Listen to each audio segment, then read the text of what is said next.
Hey y'all, it is June the 2nd, 2020, and I just wanted to say good night to y'all, whoever's out there. And just in case if you get to see this video, I hope you have a good night.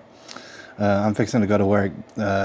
Actually, I'm going to have a garden video for you tomorrow, probably pretty early. One of them garden updates, all right?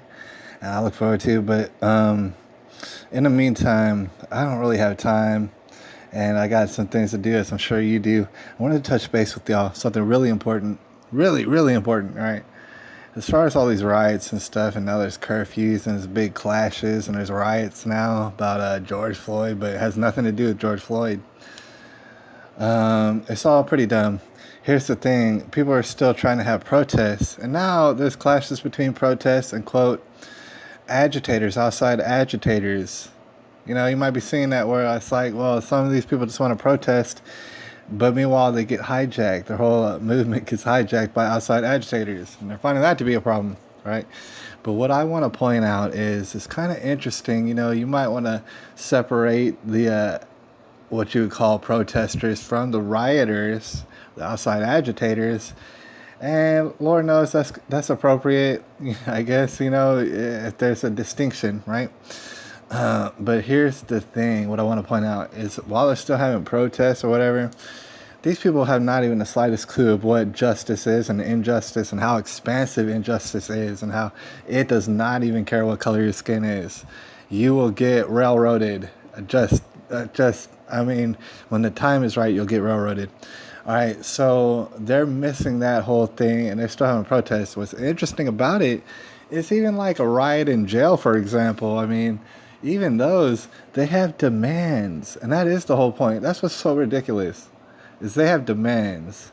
Meanwhile, I'm just asking here, I'm asking the question, what is the demands? We're actually looking at AK Nation, Ak Nation from Akatunde, Ak Nation News. And I would suggest check that out. He's got live news every single night or close to, and he's covering this whole deal. And he's probably on the same wavelength as me. I'm just saying, if you're having a protest, you're having demands, or I mean, if you're having a riot, you're going to have some demands, right? What are the demands? What are they? I mean, the fact is, the guy got divorced, fired, and arrested quick, fast, and in a hurry. And so, what are y'all's demands? That's what you would ask. What do they want reform? What is the police reform? What do they want to do away with the policy of putting the knee on the neck? All right, well, yeah, do away with that policy and stuff. What are your demands? There aren't no demands. And that's what's interesting. I want to point out. Of course, there's no demands. Meanwhile, they're getting so-called hijacked from agitators taking over their movement. It's interesting. Even though it's not so much in the news about the lockdown, there's still mayors and governors out there who are sincerely trying to strangle the economy.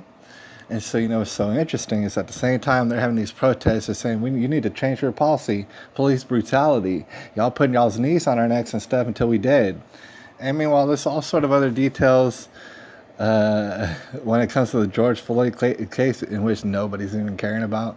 But it's all sort of details have come out, and I'm not going to go over the whole gambit. But yeah, he was in a porno, this and that. Yeah, he's probably on drugs. Drugs fell out of his pocket. Yeah, he was resisting arrest and all this. And it's so interesting. And we're probably going to talk about the symbolism behind all that later, because I know there's been a brewing. The symbolism, it's kind of interesting. But what I want to say is this. This is the moral of this whole video that I wanted to make as quick as possible.